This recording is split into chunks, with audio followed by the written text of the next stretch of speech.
When I was 23, I made the mistake of trusting my parents with something more valuable than money, my loyalty. My name's Aaron, and I'm 32 now, but this story starts 9 years ago, back when I thought family meant the people who had your back no matter what. Back when I believed in things like fairness and gratitude. Back when I still called my dad for advice instead of sending his calls straight to voicemail. I was living in the guest house behind my parents' place, a modest but decent one-story ranch house on the outskirts of Sacramento. Nothing fancy, but the yard was big, and the guest house had its own entrance, kitchen, and enough space to feel like my own. After college, I hadn't wanted to move far away. My mom had just recovered from a surgery, my younger sister, Tessa, was still finishing school, and my dad had started hinting he could use help keeping up with bills. I figured I could stay a couple of years, help with expenses, and build up savings before buying a place of my own. That couple of years turned into nearly a decade. It started small. At first, I paid a couple $100 a month toward utilities, even though I was barely using any. Then, when I got a better job as an IT consultant, Dad sat me down one evening and asked if I'd be willing to take over the property tax payments for the house. It would be a huge help, he said, looking tired in a way that made it hard to say no. Just until we get things sorted out. That just until turned into me quietly footing the property tax bill every year. We're talking thousands of dollars annually, money I could have been saving, investing, or putting toward my own future. But at the time, it didn't feel like a sacrifice. It felt like something a good son did. I wasn't paying rent, and I was still using their land. It made sense. It felt fair. But looking back, I think the real reason I kept doing it was because I thought I was building something. Not just with my money, but with my actions. I believed I was investing in something that would one day become part of my future. That maybe, one day, the house would be jointly ours, mine and my sister's. Or even just mine, considering how much I'd contributed. I never asked for it outright. I just assumed my parents would be fair, that they'd remember who'd stepped up when they were struggling. Tessa and I had always had a complicated relationship. She was the golden child, no doubt about it. Ever since we were kids, she had this ability to make our parents melt. One tear, one sigh, one little complaint, and suddenly it was all hands on deck to make her world perfect again. She was 5 years younger than me and treated me more like an annoying uncle than an older brother. She never had to clean up after herself, never got scolded when she crashed the car or forgot to pay her own phone bill. Somehow, it always became my job to fix her messes. She's still growing, Mom would say. You're older, you should understand. Even now, I can hear those words. You should understand. Anyway, back to the house. For years, I kept paying those taxes. My parents never asked twice, never offered to split the bill, and Tessa, who had long since moved out and was living in a downtown apartment with her fiancé, never even acknowledged it. That part always stung a little. She acted like the house was still just Mom and Dad's problem, like she had no stake in it. Meanwhile, I'd be up at 2 a.m. on the county website, making sure the payment posted before the deadline. It wasn't glamorous. It wasn't dramatic. But it mattered. Things started to shift a bit 2 years ago, after my mom's second surgery. She'd been diagnosed with something more serious this time, and it shook all of us. I was at the hospital nearly every day, helping with post-op care, running errands, bringing her food she actually liked. Tessa visited once a week, usually with a Starbucks in hand and some excuse about how busy work was. I didn't say anything. I never did. But I could feel the resentment start to bubble under the surface. It's one thing to be taken for granted. It's another to see someone else praised for doing the bare minimum while you carry the load in silence. And then came the conversation that should have tipped me off. It was a sunny Sunday afternoon, and I'd just finished mowing the lawn, both the front and the back, as usual. Dad came out with 2 beers and handed me one like it was some kind of reward. We sat on the porch, and he started talking about the future and making sure things were in order. I've been thinking, he said, about the house. About making sure it goes to someone who'll really appreciate it. My stomach flipped, but I kept my face neutral. Yeah, your sister's got a good head on her shoulders now, he continued, totally missing the irony. And with her getting married soon, it just makes sense to give her a little stability. I paused. Wait, what do you mean? Give her stability. He waved his hand like it was no big deal. We're thinking of adding her to the deed. Joint ownership, you know, just in case something happens down the line. It's safer that way.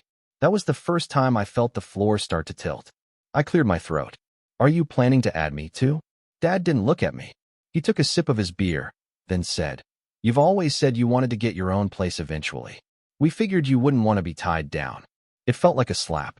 All those years, all those payments, all those quiet sacrifices. And now they were just going to sign it over to Tessa like I was some tenant passing through. I didn't say anything that day. Not really. I nodded, made some neutral comment, and went back to my guest house feeling like I was standing on someone else's foundation. Like I'd spent years building a house of cards, and someone had just sneezed. A week later, I checked the county records online. My hands were shaking as I typed in the address. There it was, clear as day. Tessa Marie Underwood, added to the deed as a co-owner. My name? Nowhere. I sat there for a long time, staring at the screen. Not angry, not even sad at first. Just hollow.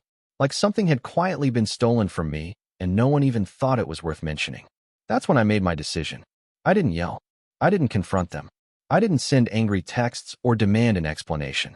I just stopped. Stopped mowing the lawn. Stopped running errands. And most importantly, stopped paying the property taxes. It wasn't revenge. Not yet. It was just clarity. If they wanted to treat me like a guest, I'd stop acting like a landlord. At first, nothing happened. A month passed. Then another. I went about my life like nothing had changed. I was polite but distant. I started researching apartments, looking into condo listings, quietly packing away things I cared about. And then, on a random Thursday afternoon, my phone rang. It was Dad. I let it go to voicemail. 30 seconds later, it rang again. This time I answered. His voice was tight. Panicked. Aaron, why is there a foreclosure notice on the front door? I leaned back in my chair, the ghost of a smile creeping onto my face. I didn't shout. I didn't gloat. I just said, ask the homeowner. And then I hung up. That was the moment everything really began to unravel. After that call, the silence was almost louder than the words that had passed between us. I expected an explosion. I thought maybe Dad would come knocking, yelling, demanding an explanation. But no, what I got instead was avoidance. Tense silence from the main house.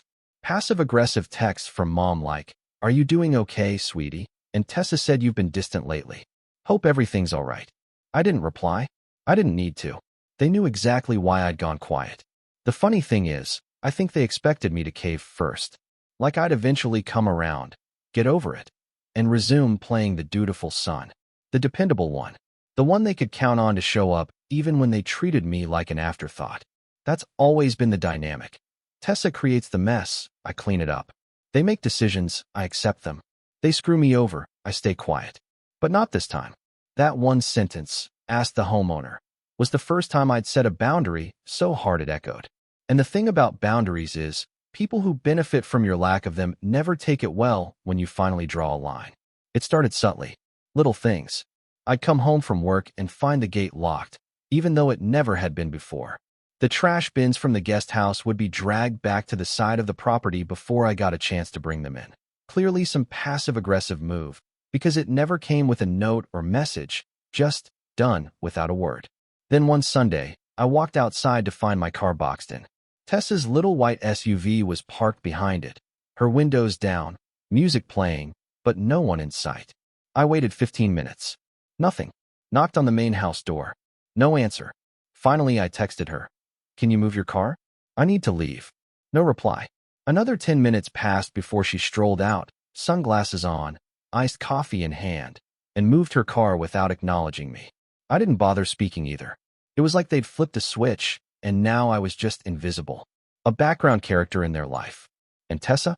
She was thriving in her role as the new co-owner. She'd started coming by more often, rearranging things in the garage, barking orders at Dad like she was running the place. She even got a new welcome mat for the front door that said, The Underwoods, EST 2023. It made me want to throw up. Then came the family dinner. It was late September, around my mom's birthday. I hadn't been invited, obviously, but Mom texted me the day before asking if I could pop in for cake. Against my better judgment, I said yes. I figured it was an olive branch, or at least an opportunity to be in the same room and maybe, clear the air. I showed up with a bottle of wine and a store-bought cake since I wasn't sure if they'd already had one. Mom answered the door, smiled like nothing was wrong, and hugged me tight like she hadn't just helped write me out of the family legacy. Inside, Tessa and her fiancé Greg were seated at the table, laughing with Dad over something on her phone. They barely glanced up when I walked in. I set the wine on the counter, and Mom motioned for me to sit. It was normal for exactly 3 minutes. Then Tessa leaned forward, grinning, and said, "Oh, you'll never guess what we're doing next week. We're meeting with an interior designer." I blinked. "For what?" She tilted her head, mock confused. "For the house, obviously." Dad chuckled. "Tessa has a great eye for this stuff. She wants to redo the kitchen." I stared at him. "The kitchen's fine." Tessa shrugged. "Not really. The cabinets are from, like, 2002. We're thinking navy blue with gold fixtures. Something more modern. Plus, we're knocking down the wall between the kitchen and the dining room. Gonna open it all up." I laughed, thinking it was a joke. No one else laughed. Greg added, "Yeah, we already got a quote. It's a bit steep, but it's an investment, right?" An investment. Into a house I'd kept afloat for nearly a decade. I put my fork down. "And when were you planning to tell me this?" Tessa rolled her eyes. "Aaron, it's not really your concern. You're just staying in the guest house. Just staying. Just staying." I looked at Mom, then Dad. Neither met my eyes. "Tessa," I said, my voice low, "you wouldn't have a house to remodel if I hadn't been paying the taxes on it for the last 9 years. She raised an eyebrow. "Yeah, but you lived here rent-free. That was the deal, right?" I shook my head slowly. "There was no deal. I did it because Dad asked me to. Because you all needed help." Dad finally spoke. "Son, no one forced you to pay those taxes." Mom added, softly, "We're grateful, really. But the house was always going to be hers." There it was. Said out loud. "Not ours. Not both of yours. Just hers." Tessa's face lit up like she'd won something. "See? It's not personal. It's just how it worked out." It took everything in me not to stand up and walk out. But I didn't want to give them the satisfaction. Instead, I sat through the rest of the dinner like I was watching strangers play out some sitcom version of my life. Mom asked me about work. Dad talked about football. Tessa showed off her ring again and mentioned how they were planning a wedding in wine country. Every sentence was a reminder that I didn't belong, that I was no longer considered family, just furniture. After the dinner, as I was leaving, Mom walked me to the door and said quietly, "You know we love you, right?" I didn't answer, because I didn't believe it anymore. The next week, I got an official notice in my mailbox from the county. Final property tax warning. Pay by October 15th, or the property would move into the foreclosure process. I stared at the envelope for a long time, debating. A big part of me wanted to protect the house. Not for them, but for my memories. For the kid I used to be. But I'd learned the hard way that memories don't pay mortgages, and loyalty doesn't earn you a seat at the table. So I shredded the notice and poured myself a drink. Let them figure it out. I was in the middle of researching new places to live when I got a call from my uncle, Dad's older brother, Ray. He was one of the few people in the family who actually treated me like a human being. We'd stayed close over the years, and he always had a blunt, no-nonsense way of speaking. "You free to talk?" he asked. "Yeah. What's up?" He hesitated. "I was over at your parents' last night. Your sister was bragging about the remodel. Said she's footing the bill because she's going to inherit the place anyway. I asked what your share was. She said, get this, you're just a squatter who got lucky." I didn't say anything. Ray continued. "So I asked your dad why they'd do that to you after all you've done. You know what he said?" I swallowed. "What?" He said, "Aaron's always been too soft. He doesn't need much. Tessa's the one who needs support." The line went silent for a moment. Then Ray added, "You're not soft. You're just decent. And that's a quality they never deserved." That conversation broke something in me. Not in a dramatic, movie-ending kind of way. More like a quiet severing. Like a rope that's been fraying for years finally snapping. Not with a bang, but with a whisper. I didn't cry. I didn't rage. I just stopped hoping they'd ever see me differently. A few days later, Tessa knocked on my guest house door. I almost didn't open it, but curiosity got the better of me. She was dressed to the nines in business casual, like she'd just come from a photo shoot for Young Professionals Monthly. "Hey," she said, fake smile already loaded. "What do you want?" She crossed her arms. "So, we're getting the permits next week. For the remodel." I said nothing. "And since the construction crew needs access to the driveway, we're going to need you to park on the street. Also, they might need to use the guest house bathroom while they're here, just FYI. I laughed. Like, actually laughed out loud. You want me to let strangers walk through my place while you tear down walls in a house I paid to keep? She blinked. Well, you don't own it, Aaron. So yeah, that's how it works. I stared at her. You know what, Tessa? You're right. I don't own it. And with that, I closed the door in her face. That night, I made a phone call. Not to a friend, not to a lawyer, to a realtor. Because if I was going to be erased from this family, I wasn't going to do it quietly. I was going to sell them a story they'd never forget. And the best part? They'd written every chapter themselves. It's a strange thing, realizing you've been written out of your own family's story. It doesn't happen all at once. It's not like someone hands you a final script and says, here's the part where you fade into the background. It's a slow erosion, one memory, one ignored sacrifice, one smug smile at a family dinner at a time. And yet, when I finally stepped out of the guest house for the last time, it hit me like a full-body cold. I moved out on a rainy Tuesday morning in late October. No one came to say goodbye. Tessa was probably too busy picking backsplash tiles for her dream kitchen. My parents didn't even text. Not even a let us know you got there safe. Nothing. And still, some messed up part of me waited. Stood outside my car, holding the last box of things, hoping maybe Dad would come outside and give me one of those stiff, reluctant hugs. Or Mom would peek out and say something motherly, some last breadcrumb of affection to make it all feel less final. But the porch light never flicked on. So I drove away. I wasn't proud of where I landed. A one-bedroom apartment on the second floor of a creaky old building near Midtown. The plumbing made a choking noise every time I flushed. My upstairs neighbor had a chihuahua that barked like it had PTSD. The walls were thin enough to hear the couple next door argue over everything from overdue bills to who left the freezer open. But it was mine. And for the first time in years, I didn't feel like I was borrowing space in someone else's life. Still, I won't lie and say I bounced back right away. That first month was dark. I was tired in a way I didn't even know how to explain. Not physically, emotionally, spiritually. Like I'd run a marathon in circles only to find out I'd been chasing nothing. I kept replaying everything. Every time I'd helped them, covered a bill, drove Mom to the doctor, cleaned the gutters, shoveled the driveway when Dad's back went out. Every time I'd stepped up while Tessa wasn't available. And for what?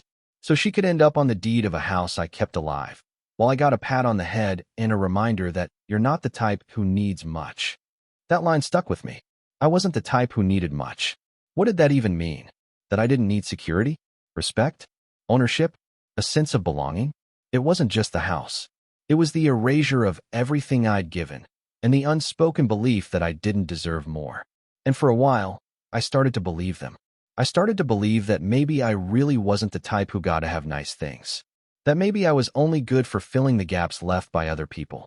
But here's the thing about hitting rock bottom. It gives you clarity.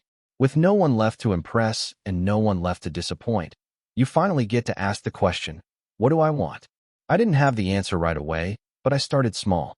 I signed up for therapy. Not the kind where you lie on a couch and talk about your childhood for years. I found someone practical, no nonsense, someone who called me out when I tried to make excuses for my family. Her name was Erin. She was sharp, dry, and had this incredible ability to pinpoint the real issue beneath whatever I thought I was mad about. We spent the first few sessions just unpacking guilt. The way I'd absorbed everyone else's needs and ignored my own. The way I'd mistaken loyalty for self-neglect. You keep calling them your family, she said once. But from what I hear, they were more like landlords. And you were the unpaid maintenance guy. I laughed bitterly. Pretty accurate. She leaned forward. What happens when a landlord stops taking care of a tenant? The tenant moves out. Exactly. That stuck with me. Therapy helped, but so did getting my finances in order. For years, I'd been channeling extra money into the house. Property taxes, groceries, home repairs, emergency fund contributions.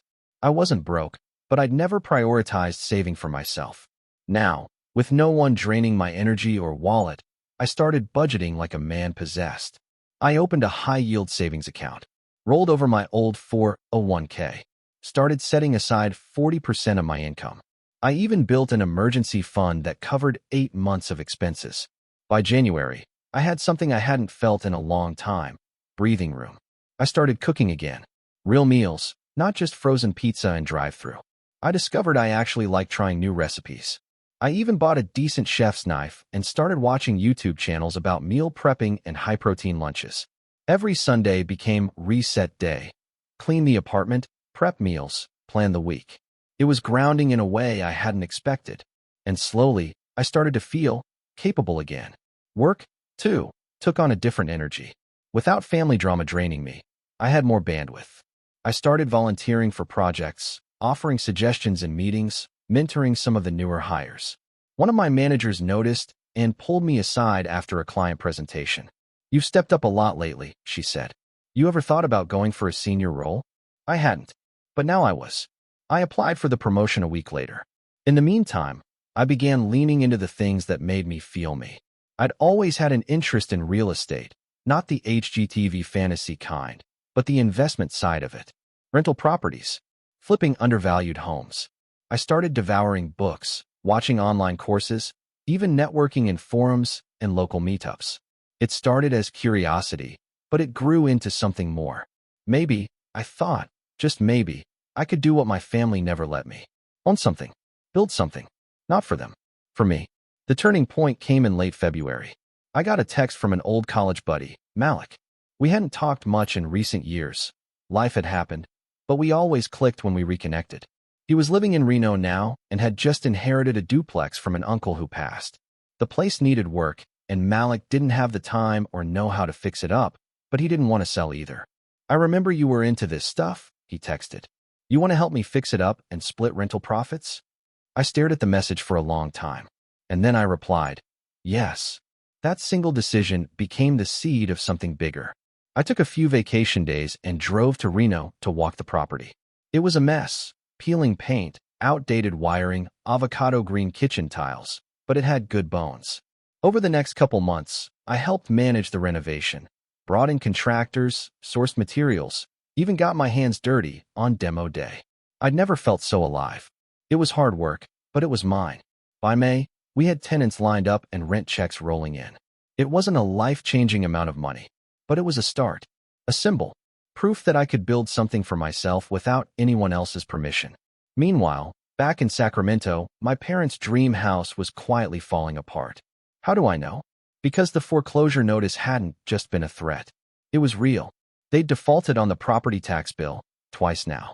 Apparently, Tessa and Greg had assumed someone else would handle it. According to Uncle Ray, who still kept me in the loop, the notice had escalated. There was talk of liens, talk of legal proceedings. Suddenly, the Golden Daughters designer kitchen didn't matter as much as the giant red stamp on their door. But they hadn't called me. Not once. I figured they were still clinging to pride. Or maybe they just couldn't bring themselves to admit that the person they'd dismissed, ignored, written off, was the only one who'd ever kept them afloat. I didn't care either way, because by then, I'd found something better than their validation. I'd found freedom. I'd stopped measuring my worth by their yardstick. I'd stopped showing up in spaces that only valued me for what I could provide. I'd learned how to say no, how to choose myself, how to protect my peace without apology. And for the first time in years, I didn't feel like someone who'd been pushed out of a home. I felt like someone who had outgrown one. Still, I won't pretend I didn't feel something twisted when I heard what happened next. The funny thing about walking away from something is that once the grief fades, and it will fade, even if you think it never will, it leaves behind something a lot more useful: clarity. Clarity about who people really are. Clarity about what you actually want. Clarity about where your boundaries are and what happens when someone crosses them. For me, that clarity didn't come in some dramatic burst of insight. It came in layers. Slow, patient layers, like someone wiping years of dust off a window. And by the time I could finally see clearly, what I saw was this. I'd spent years being the invisible backbone of that house. The guy who fixed, paid, mowed, installed, ran, organized, and covered for a family that didn't just forget to say thank you. They made sure I never felt entitled to one. And they thought I'd just fade away quietly. They thought I'd move on, lick my wounds, and disappear into some modest, low-risk, low-reward life where I'd never question how I was treated. They were wrong. By early June, a lot had changed. The duplex in Reno was pulling in steady rental income. Malik and I were already scouting for a second property, this time closer to home. My job? Promotion locked in. Pay bump secured. I wasn't rich by any means, but I had margin. comfort, breathing room, and more importantly, options. That's when the opportunity fell into my lap. It came in the form of an email from a friend, someone I knew through a local real estate meetup group. She'd heard I was interested in distressed properties and tax liens, stuff most investors ignored because of the legal complexity. The email was short. Hey, not sure if you're still looking for local deals, but there's a pre-foreclosure property in East Sacramento going through lien proceedings. Not officially listed yet, but should go up for auction by fall unless someone pays off the back taxes. Could be a good one if you know what you're doing. Address below. I clicked the link and saw the address. My parents' house. I stared at the screen for a full 30 seconds. Then I leaned back in my chair and just smiled. The universe had just handed me a loaded weapon and said, "Here you go. Do with this what you will." At first, I wasn't sure what to do. I'll be honest, I wrestled with it. A lot. Part of me thought I should walk away. Let the system do its thing. Let them fall on their own.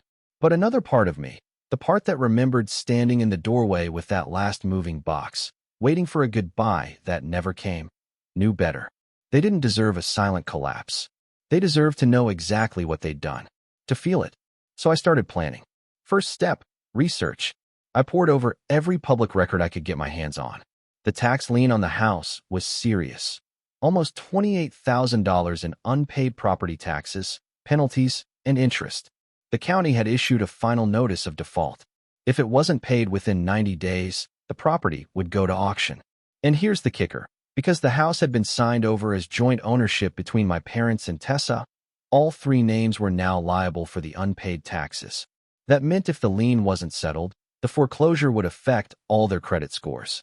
Greg's too, if he was on any shared accounts with Tessa. They were going to learn that co-owning a house comes with real consequences. Second step, paperwork. I contacted a real estate attorney I'd worked with during the Reno duplex renovation. Her name was Rachel, and she was sharp, fast-talking, and didn't play games. When I told her the situation, she raised an eyebrow. "You sure you want to go through with this?" she asked. "I'm not looking to punish them." I lied. Rachel smirked. "You're not looking to punish them." I shrugged. "Let's just say I want to be prepared." She walked me through the process. Because of how California handles tax-defaulted properties, the county would first offer the deed to the lien holder if the taxes weren't paid by the final deadline. If that failed, the house would be placed in a public auction, and whoever won would assume ownership, clean slate, assuming they paid off the owed amount and met the legal conditions. I told Rachel I wanted to track the lien closely, and if no one paid it off in time, I'd like to participate in the auction anonymously, through a trust or LLC. She nodded. Discreet. I like it. Can we make that happen? She smiled. Absolutely. Third step, the bait. Now, I didn't just want them to lose the house. That would be too simple, too clean. No, what I wanted was for them to realize what was about to happen and know they couldn't stop it. So I started reaching out through back channels. Not directly. I wasn't dumb, but I made sure the word got back to them. First, I ran into an old neighbor, Mr. Hayes, while grabbing coffee near my new place. We chatted for a bit, and I let it slip that I'd been working in real estate lately, that I was eyeing a few properties for potential acquisition. "Oh," he asked, raising an eyebrow. "Anywhere nearby?" I sipped my coffee. "Actually, yeah. There's one not far from where I grew up. East Sacramento. Nice yard. Needs work. Lots of potential." His eyes widened just slightly. The man was a gossip grenade, and I'd just pulled the pin. 3 days later, Uncle Ray called. "I heard a weird rumor," he said. "Yeah. Word is someone's looking to buy your parents' house. At the auction." I feigned surprise. "Oh, didn't know it was that far gone." Ray paused. "You didn't." I let the silence hang. "Hope everything's okay over there." He exhaled. "They're trying to keep it quiet." Tessa's furious. She thought Greg had been paying the taxes, but apparently he thought your dad was. It's a mess. I almost laughed. It was the golden trinity of entitled dysfunction. Nobody responsible. Everybody blaming everyone else. Exactly what I expected. Now came the final step, letting them sweat. I didn't reach out. I didn't send a warning. I didn't offer help. I just waited. I knew the deadline was mid-August. I knew the auction date was already scheduled. I knew the lien was still unpaid. But I also knew my family. And sure enough, the panic came right on schedule. It started with a voicemail from Mom. "Hi, honey. I know we haven't spoken in a while, but I was just wondering if you had a moment to chat sometime soon. Nothing urgent. Just would love to hear your voice. I didn't respond. 3 days later, Dad called. Twice. Left no message. Then, finally, a text from Tessa. You're seriously going through with this? I stared at the message for a while. So she knew. I replied. Going through with what? Her response came back within minutes. Don't play dumb. I know you've been poking around. The auction is in a month. You think this is funny? I waited a full day before replying. No, I think it's fair. She didn't reply, but Greg did. You're ruining our family, dude. Our family. Right. The same family that once locked me out of a house I paid to keep. The same family that left me off the deed like I was some stranger renting a couch. The same family that gaslit me into thinking I didn't need much. I didn't reply to Greg either, because it wasn't about them anymore. It was about me. For the first time in my life, I was holding the cards. I was sitting at the table they never let me join, and they knew it. And the best part? They still didn't know what I was really planning to do if I won that auction. Because I wasn't just going to take the house. I was going to make sure every inch of it reminded them exactly who kept it standing all those years, and exactly who let it fall. August 14th arrived with no fanfare. No last-minute miracle. No Hail Mary wire transfer from Tessa or groveling text from my dad. The deadline had passed. The lien stood unpaid. The house, the same house I grew up in, the same house I kept alive like a fool for nearly a decade, was going up for public auction. And the people who called themselves its owners were about to learn a lesson in accountability they wouldn't soon forget. I attended the auction in person, though not as Aaron Underwood. Rachel, my attorney, had helped me set up a shell LLC weeks in advance. The name on the paperwork was Evergreen Haven Investments, which sounded exactly bland enough to go unnoticed. We had all our legal filings in order, bank verification done, and our bid limit set. I had no intention of losing. The auction was held in a cold, fluorescent-lit room in the county municipal building. A handful of local investors showed up, some with clipboards and printed Zillow comps, others with poker faces like they'd been flipping houses since the Clinton administration. Most of them had no idea what they were bidding on. A few saw the address and probably thought, East Sacramento? Decent neighborhood. What they didn't know was that I'd already had a contractor friend do a walk-around of the property 2 weeks earlier. The place was in disrepair, not because of age, but because of neglect. Half the shingles on the roof were curling. The grass was 2 feet high. Paint was chipping off the siding like old bark. The sprinklers had stopped working. The front porch was starting to sag. Tessa's precious kitchen remodel never even started. Apparently, the designer pulled out after they failed to pay the deposit. It was poetic. The auction started. The opening bid was set at $19,500, roughly 60% of the total lien. Several investors jumped in early, bumping the price up to $25,000 within seconds. That's when I made my move. Rachel raised her paddle on my behalf and calmly placed a bid of $40,000. Silence fell across the room. The other investors glanced at each other. That number was just high enough to kill the profit margin on a flip, and the property wasn't in good enough shape to warrant a higher long-term hold strategy. One guy, a flipper I recognized from the forums, raised his paddle to $42,000. Rachel didn't flinch. 50, she said smoothly. That was it. The room folded. A few people whispered. One muttered, not worth it, and scratched the property off his list. The auctioneer banged his little wooden gavel. Sold. Evergreen Haven Investments. $50,000. I signed the papers 30 minutes later. 30 minutes after that, I became the legal owner of my childhood home. The kicker? Because it was a tax-defaulted auction, the previous owners didn't just lose the property. They had no legal right to reclaim it. No equity left. No profit. No negotiation. Nothing. They were out. Completely. And I was in. The next day, I drove over to the house. I didn't knock.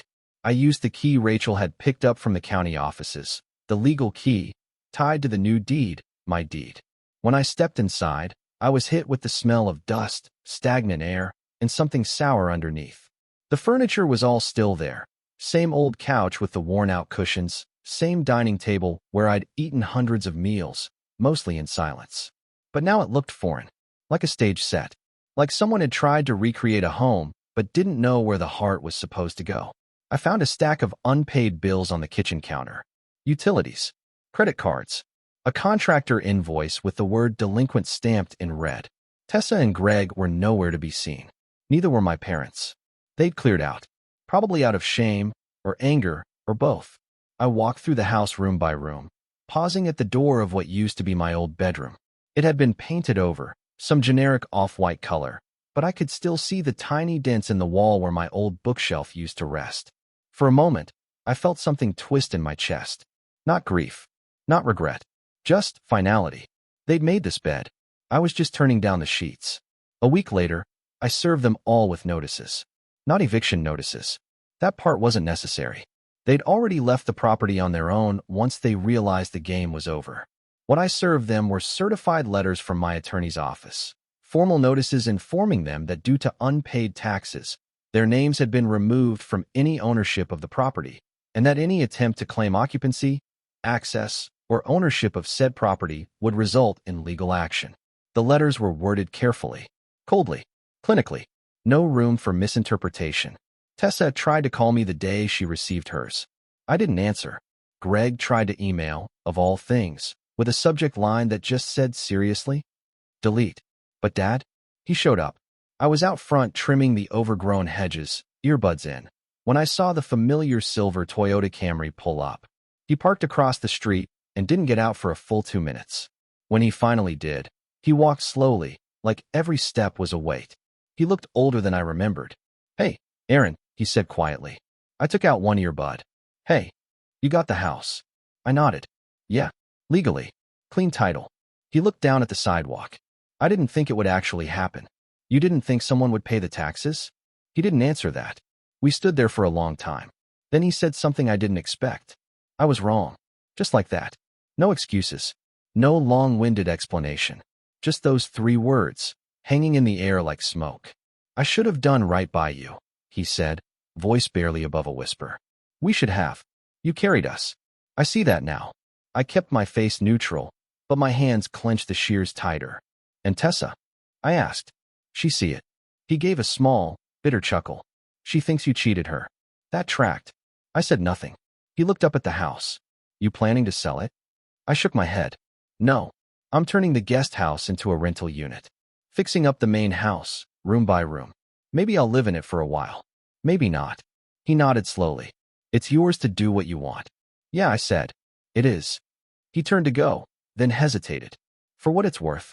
I'm sorry. I didn't reply. Because he didn't deserve forgiveness. Not yet. Maybe not ever. But I didn't need that anymore. I didn't need him to get it. I'd already won.